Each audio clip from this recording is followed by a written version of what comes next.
The sky above the desert planet of Varnic 3 was dark and full of smoke. The slave market was hidden deep inside a rusted trade port. Buyers from different alien species walked around, laughing, drinking, and pointing at cages. Some were here to buy workers, others to buy entertainment, but no one came to save lives. This was not that kind of place. At the very edge of the auction line, under a flickering light, sat a small cage. Inside it, curled like a broken doll, was a thin alien girl. Her skin was pale blue. Her eyes, dull and lifeless. She had scars across her back. One leg was twisted. And she didn't speak a word. The seller called her unit 47 Delta. "She's defective," he shouted. "Can't walk right. Doesn't speak. Useless, but cheap." Nobody even looked. The auctioneer laughed. "We start at 5 credits. No one raised a hand. 3 credits. He tried again. A pair of giggling insectoids threw a bottle at the cage and walked away. 1 credit, the auctioneer said. "Bored, or we scrap her." Still nothing.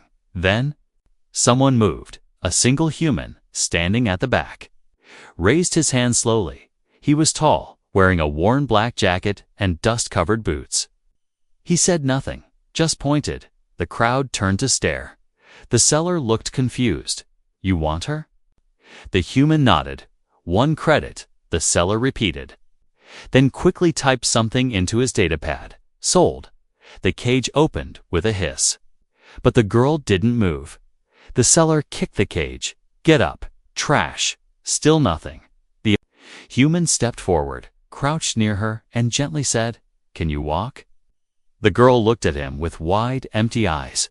Her lips trembled, but no sound came out. She tried to stand, but her twisted leg gave out, and she fell again, without a word. The human picked her up, cradling her like a fragile child. Gasps echoed from the crowd. "Why waste your money on junk?" Someone muttered, "Maybe he likes broken toys." Another laughed. The human didn't answer. He carried her across the dusty ground, past sneering buyers and silent slaves. His ship was small and old. Parked on the edge of the port, he entered. Without looking back, inside, the girl sat on a soft seat, shaking. She didn't understand what was happening. For years, she had been passed around, sold again and again, beaten, starved, left in cages. No one had ever carried her. He brought her water, placed a food pack beside her, and walked to the pilot's seat. He said nothing, just pressed a few buttons. And the ship lifted into the smoky sky. As the engines hummed, the girl curled into herself, watching him. Her voice box had been damaged long ago. She wanted to ask, "Why did you take me?" But the words were trapped inside her throat. Hours passed. The ship flew through empty space. He adjusted settings, checked fuel, then walked back to her. He handed her a blanket. Clean and warm. She didn't take it, just stared. He gently placed it over her shoulders and said softly, "You're safe here, for the first time in years." She felt warmth that didn't burn. She held the blanket tight, like it could protect her. Then she closed her eyes and slept, not out of exhaustion, but peace. The human leaned back in his chair, eyes on the stars. He didn't know her story yet. Didn't know why she had been thrown away. But he saw something the others didn't, a light still burning inside her. Far behind them, deep inside the abandoned market, a small red signal blinked. It came from inside the girl's neck. Hidden under skin and wires, someone was watching. And now they knew where she was. She didn't speak for 3 days, not even a whisper. The human didn't ask her name. He didn't ask questions. He just flew the ship through cold, empty space, refueled once, and made her soft food each day. He placed it beside her and walked away every time, giving her space, not pressure. She sat in a small corner of the ship's living area, wrapped in the same blanket. Sometimes she stared out the window. Other times she watched him quietly. He repaired things, fixed wires, cleaned old tools, and hummed to himself. It wasn't music she recognized, but it wasn't cruel either. It was gentle. One night, the heater failed, and the ship became cold. The human brought out a thermal blanket from the supply box and tossed it to her with a smile. She caught it in her arms, startled. Then, without thinking, he sat across from her and began eating from his food pouch. He chewed slowly, not looking directly at her. "Used to be a soldier," he said casually. "Now I fix broken ships." She flinched at the word broken. He noticed but didn't correct himself. He simply added, "You're not a ship, though. So I'm not sure what to fix." Her eyes widened slightly. Surprised by the strange kindness in his voice, it wasn't pity, it was curiosity. He wasn't trying to rescue her. He just didn't see her the same way others did. Later that night, she heard him coughing in his sleep. His bed was near the engine room, warm but noisy. He had left the only heated blanket with her. She stared at it in her hands for a long time. Then quietly, she stood up, limped slowly to the back, and placed the blanket over him. She didn't say anything, just walked back and sat down again. Still shivering, in the morning, the blanket was folded neatly and placed back on her seat. He didn't mention it, but she saw a new food pack. This one was warm. Her fingers trembled as she opened it, tears silently falling from her eyes. She didn't know what this was, but it was the first time someone had cared if she froze or not. Later that day, the ship docked on a quiet moon station. He helped her down the ramp and led her through metal corridors.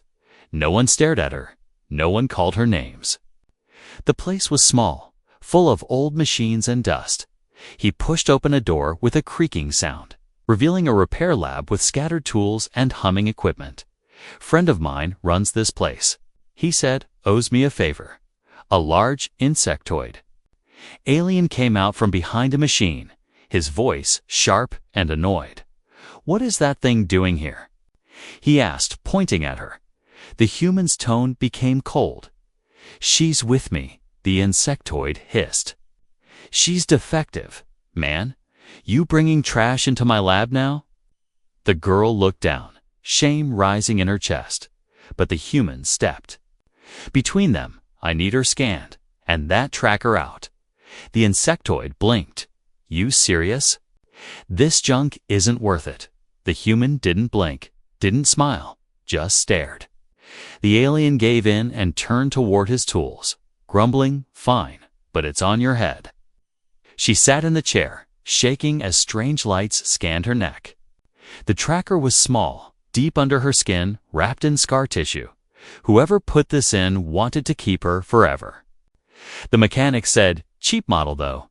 He cut it out quickly and tossed it into a disposal chute. A soft beep echoed in the room as the signal ended. She let out a sound, a soft, broken sigh. For the first time in years, no one could track her anymore. The human handed her a cloth to wipe the blood. She took it, nodded slowly, and whispered her first word, barely audible, "Thanks." His eyes met hers, surprised, but he didn't make a big deal out of it. Instead, he said, "Let's go." She followed him out of the lab, a little straighter than before. The tracker was gone, but something else had been found. A small voice, hidden deep inside her, was finally starting to return. And none of them knew, not yet, that removing that signal had just activated a bigger problem, one that had been sleeping, waiting for her location to change, somewhere far in deep space. A red light blinked on a silent ship, and the hunters began to move. They didn't speak much on the flight back, but something had changed. The girl no longer looked at the floor all the time. She sat up straighter, touched her throat sometimes, and even tried to hum softly. It came out broken, like static, at first, but the human noticed.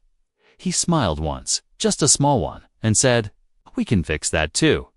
2 days later, they landed on a trade hub called Station 11. It was a place full of strange smells, loud voices, and blinking lights. Shops were packed close together, selling tools, food, weapons, and tech. But the human led her straight to a quiet place at the edge, a repair shop made of scrap metal and hope. Inside was an old alien man with 4 mechanical arms and cloudy eyes. Still alive, old man. The human joked, the alien laughed, coughed, and said, barely, then looked at the girl beside him. She yours? He asked. She's with me, the human replied, without hesitation. The old man leaned in, scanned her throat with a blinking device. Vocal cords were burned, maybe crushed, he muttered. Could have been replaced years ago. Why? Wasn't it? Because no one cared, the human said, his voice flat. The girl sat still, eyes wide, as the old man adjusted a headset and ran more scans. Her voice system is damaged. But brain signals are active, he said. She still wants to speak, the human nodded. Can you build her something? The old man smirked, always wanted to build a custom chip for a hybrid throat. He worked all night, with sparks flying and strange sounds echoing through the shop. The girl stayed beside the human, not speaking, but not afraid either. When the device was finally ready, it looked like a tiny silver pebble. The human held her hand as the old man gently placed it just beneath her neck skin. Speak slowly at first, he said. Let it learn you. Her lips moved, and at first, nothing came. Then, a faint sound static. Then words, can you hear me? The human stared at her, stunned. Yes, he whispered. I can. She touched her neck with shaking fingers, tears sliding down her face for the first time. Her voice had returned. It was a little metallic, a little shaky, but it was hers. Thank you, she said again, clearer this time. The old man smiled. It's not perfect, but it's yours. Later, they walked back toward their ship through a quiet alley. The girl looked at everything, lights, sounds, people, like she was seeing the galaxy for the first time, but her smile faded when she noticed a shadow following them. She tugged the human sleeve, whispered, We're being watched. He didn't panic, just slowed his steps and glanced around. A figure stepped out from behind a post, tall, armored, with a glowing symbol on his chest. Not a soldier, not a bounty hunter, worse, an enforcer from the Genetic Property Board. You have something that belongs to the syndicate, the man said. She is registered material. The human stood still, blocking her with his body. She's free now, he replied. I paid the price. The enforcer held out a glowing document. She was sold illegally. No rights were transferred. She's not an object, the human growled. She has rare genetics, human. We don't care what you think. The girl stepped forward, her voice calm but firm. I belong to no one. The enforcer raised a stun rod. Not your choice. Before he could strike, the human moved. Fast like lightning, he grabbed the rod, twisted it, and slammed the man against the wall. The rod hit the ground, sparking a silent alarm activated on the enforcer's chest unit. Red lights flashed nearby. More were coming. We have to leave, the human said. Grabbing her hand, they ran through the crowd. Disappearing into shadows, her heart raced, but her grip didn't let go of his when they finally reached the ship. He sealed the doors and powered up the engines. She leaned against the wall, shaking. He turned to her and said, They're going to keep coming. You know that? She nodded slowly, voice trembling but strong. Then let them come, she said. I won't run anymore. Far above the station, a transmission was already spreading. A human had stolen a valuable asset. But no one mentioned the truth that he had rescued someone who never should have been thrown away. The ship drifted through a quiet part of space, far from patrol lanes and busy stations.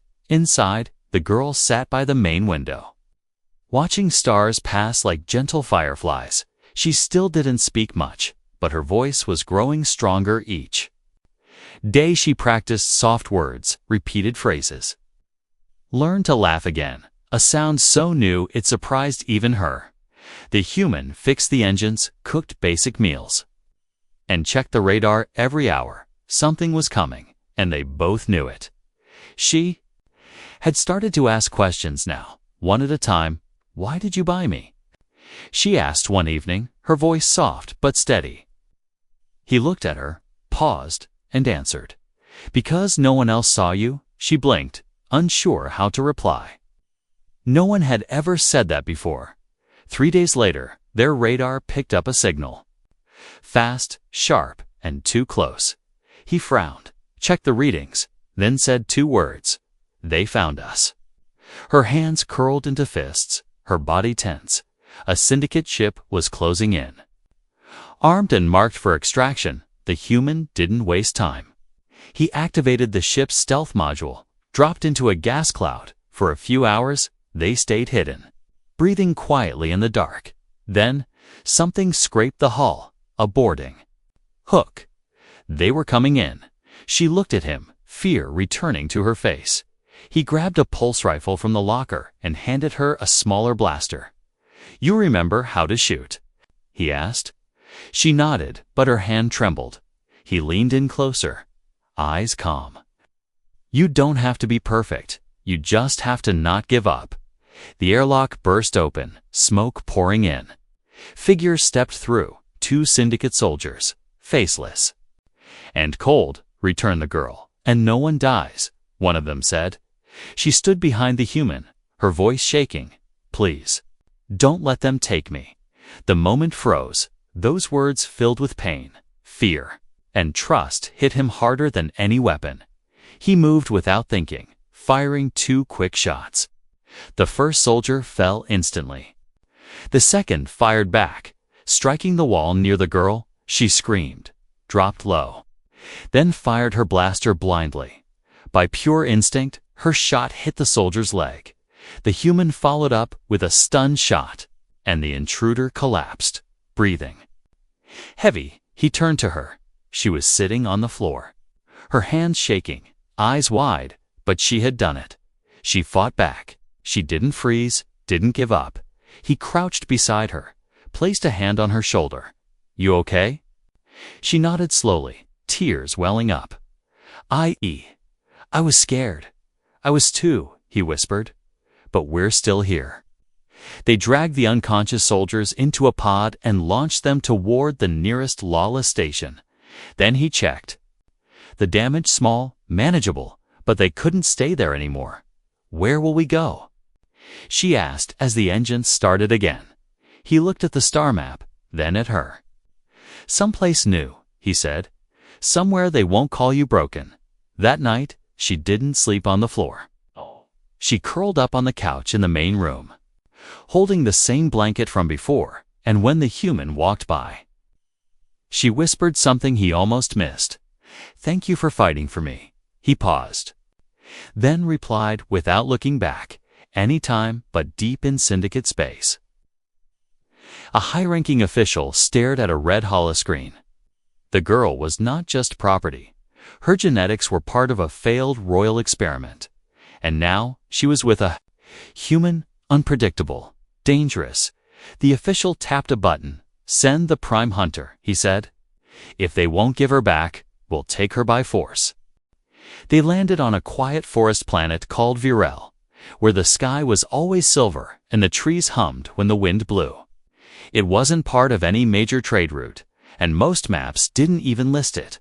To most, it was just a forgotten place.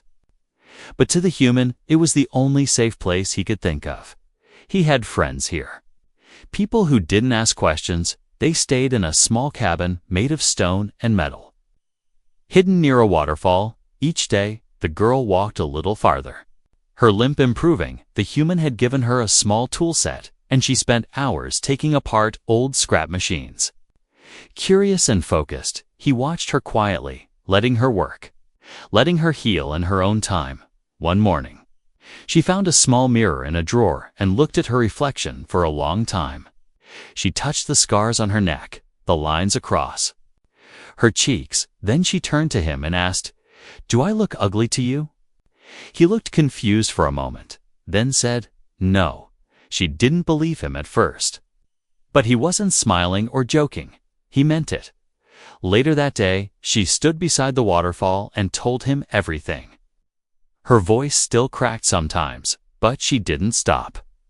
She told him how her people once praised her, called her a gift, how she was born with rare energy in her blood, something the royal scientists tried to study. They kept her in a lab, ran endless tests, and said she would help perfect the species. But when the experiments damaged her voice and leg, they called her a failed design. They stripped her of her name, marked her unfit, a cat, and sold her like garbage. For years, she was passed from one cruel hand to another, always. Treated like a mistake, tears rolled down her cheeks as she said, "They broke everything." But they never broke my mind. The human knelt beside her, picked up a small scanning tool, and said, "Let's see something." He scanned the side of her neck, then her hands, then her chest. His eyes widened at the readings. She wasn't just rare. She was something else, a carrier of a unique biocore. Her body produced energy waves no other living being could. That's why they wanted her, not because she was broken, but because she was different. She stared at the screen, whispering, "So all this time, I wasn't trash, you were never trash," he said quietly. "You were too special for them to understand." They sat there in silence, listening to the waterfall. For the first time, she smiled, not out of politeness, but because she meant it. But far above the planet, something invisible was watching. A sleek black ship hovered silently beyond the clouds, its body cloaked and cold inside. A tall figure adjusted his armor, black and silver, marked with syndicate emblems. His face was hidden behind a sharp mask, but his voice was calm and cruel. "She's alive," he said to no one, "and the human has awakened her core." He stepped toward a pod full of shock weapons and suppressor collars. "I will bring her back," he said, "even if I have to tear her from his arms." Back on the surface, the human checked the sensor. Bored again, he noticed a strange flicker, just for a second, then it vanished. He narrowed his eyes, feeling something crawl down his spine. "We're not alone," he whispered. The girl walked out of the cabin. Holding a small glowing device she had repaired, she looked at him and asked, "What's wrong?" He didn't answer right away, but his hand moved to the blaster on his belt. He looked at her, at the peaceful world around them, and said the words she feared the most. "They've found you again." The wind over the trees grew colder that night. Even though the sky was clear, the girl stood at the edge of the clearing, her fingers clenching the glowing tool she had fixed. Inside the cabin, the human loaded a pulse rifle and checked the perimeter alarm 3 times. He didn't say much, but the look in his eyes said everything. They were out of time. A shadow moved between the trees. Silent and smooth, the cloaked figure from the syndicate ship had landed, and he wasn't alone. 3 other hunters spread out like wolves, circling the cabin from different sides. Each of them carried net guns, tranquilizer darts, and energy collars. They weren't here to talk. The girl stepped back toward the door just as a whisper passed through her ears. A faint hum, like electricity, crackling softly. Then a voice came through her old tracker port. "Long thought dead, returned to us. Test subject 47. The syndicate still owns you." She froze, her body trembling, the voice pulling memories she wanted to forget. But something inside her had changed. She turned away from the voice, marched inside, and said loudly, "They're here." The human nodded once, grabbed a small case from under the table, and opened it. Inside was a sleek wrist device, an emergency identity chip with override codes. He attached it to her arm and said, "This says you're a protected person under human law." She stared at the blinking light on the chip, then asked, "Will that stop them?" "No," he said softly, "but now you get to choose." The first blast hit the cabin wall and shook the lights. Smoke burst through the window as the front door blew inward. The syndicate hunter stepped in first, tall and silent, with glowing eyes behind a silver mask. His voice echoed through the room. "Stand aside, human." But the girl stepped forward instead, her voice clear. "I'm not yours." The hunter raised a weapon, but before he could fire, the human shot first. The blast hit the hunters. Arma and knocked him back. Two more rushed in from the side. One tried to grab the girl. She twisted away and slammed her repaired tool into his wrist. Sending a shock through his arm, the last one lunged for her again. But she raised her hand and released a pulse of strange energy. Blue light burst from her skin like a wave. It hit the attackers and sent them flying back against the walls. The girl collapsed to her knees, gasping. The human caught her before she fell. "You're glowing," he whispered. She looked down at her hands. The veins under her skin pulsed with soft light. "I didn't mean to," she said. "Scared?" He held her tighter. "No. This means you're stronger than they ever imagined." The lead hunter stood again. Damaged but not done, he pointed a laser blade at the girl and roared, "You were created, not born. You don't get to decide." She stood up, weak but brave. Her voice calm. "Then I choose to be broken," she said, "because even broken things can fight back." The human fired one last shot, straight through the hunter's chest. He collapsed, and the others scrambled away. Dragging his body with them, the syndicate ship lifted off minutes later. Leaving smoke in the sky, they had failed, and worse. Now they feared her. The girl sat on the cabin steps with the human beside her. She was shaking, but not from fear, from power, from freedom, from something waking up inside her that had always been there. She whispered, "They said I was nothing." He looked at her and replied, "They were wrong, and far above them." In the Syndicate Council chambers, alarms were going off. The energy spike from VRL had reached Central Records. She's no longer dormant. One leader said, "Then she's no longer theirs to control."